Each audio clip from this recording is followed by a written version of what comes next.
কলিযুগে শুধু কেবলই ভগবানের নাম সংকীর্তন বল, হরে কৃষ্ণ হরে কৃষ্ণ কৃষ্ণ কৃষ্ণ হরে হরে, হরে রাম রাম রাম হরে হরে।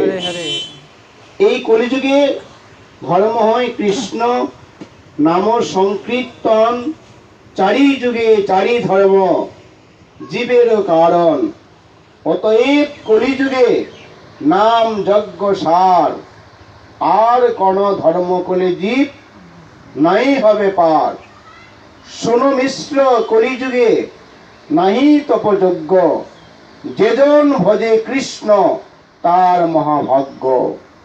এই কলিযুগে যারা কৃষ্ণ ভজন করবেন, কৃষ্ণ অনুশীলন করবেন, তারা মহাভাগ্যবান। আমরা মনে করি কৃষ্ণ ভজন করছে সাধু, মনে করে বিদ্যা বুদ্ধি নাই, নাকি বুদ্ধি শুদ্ধি নাই, যার জন্যই কৃষ্ণ ভজন করছে, কৃষ্ণ কৃষ্ণ বলছে। শাস্ত্রে কি বলেছে? শাস্ত্র মহাভাগ্যবান। কৃষ্ণ বর্ণম তৃষা কৃষ্ণ সঙ্গ পাঙ্গ পার্ষদম, কল সংকীর্তন যজ্ঞে প্রয়োজন্তি সুমেধর্ষ। এই কলিযুগে যারা ভগবানের ভক্ত হবে, ভগবানের নাম করবে, তারা সুমেধা সম্পূর্ণ। ভাগবতে বলেছেন কে? শ্রীল ব্যাসদেব। যিনি ব্যাসদেব, যে সমস্ত বৈদিক শাস্ত্রকে মন্থন করেছেন, অনুলিখন করেছেন, তিনি বলেছেন কলিযুগে যারা ভগবানের নাম করবে, কৃষ্ণ নাম করবে, তারা সুমেধা। বুঝতে পেরেছেন? আমার মতো ব্যক্তি বলেনি, কিন্তু ব্যাসদেব বলেছেন কৃষ্ণ বর্ণম তৃষা কৃষ্ণ সাঙ্গ পাঙ্গ পার্ষদম, কল সংকীর্তন যজ্ঞে প্রয়োজন্তি হি সুমেধর্ষ। এটা সুমেধা সম্পূর্ণ ব্যক্তি। কিন্তু মানুষ কি মনে করে? যারা কুমেধা, বুদ্ধি শুদ্ধি নেই, তাই কৃষ্ণ কৃষ্ণ বলছে। শাস্ত্রে তা কিন্তু বলা হয়নি। শাস্ত্রে বলছে এরা সুমেধা সম্পূর্ণ।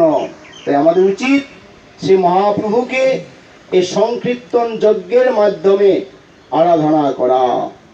বলুন হরে কৃষ্ণ কৃষ্ণ কৃষ্ণ হরে হরে, হরে রাম রাম রাম হরে হরে।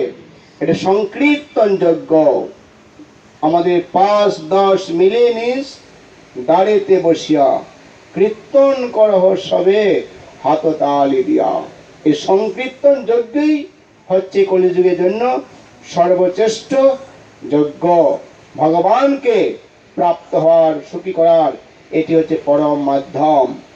এর চেয়ে বড় মাধ্যম নেই। আপনি ভগবানের নাম করবেন, ভগবানের কথা শ্রবণ করবেন, আপনার হৃদয়টা নির্মল হয়ে যাবে। কিন্তু শ্রদ্ধা ভরে আপনাকে শ্রবণ করতে হবে, এমনি এমনি শ্রবণ করলে হবে না। শ্রদ্ধা ভরে, শ্রদ্ধাবান লভতে জ্ঞানম তৎপর সংজিতেন্দ্রিয়, জ্ঞানম লব্ধা পরম শান্তি অশ্রেণ অধিগচ্ছতি। হ্যাঁ, শ্রদ্ধা থাকলে জ্ঞান লাভ হবে। জ্ঞান লাভ হলে সেই যোগী শান্তি লাভ করবে।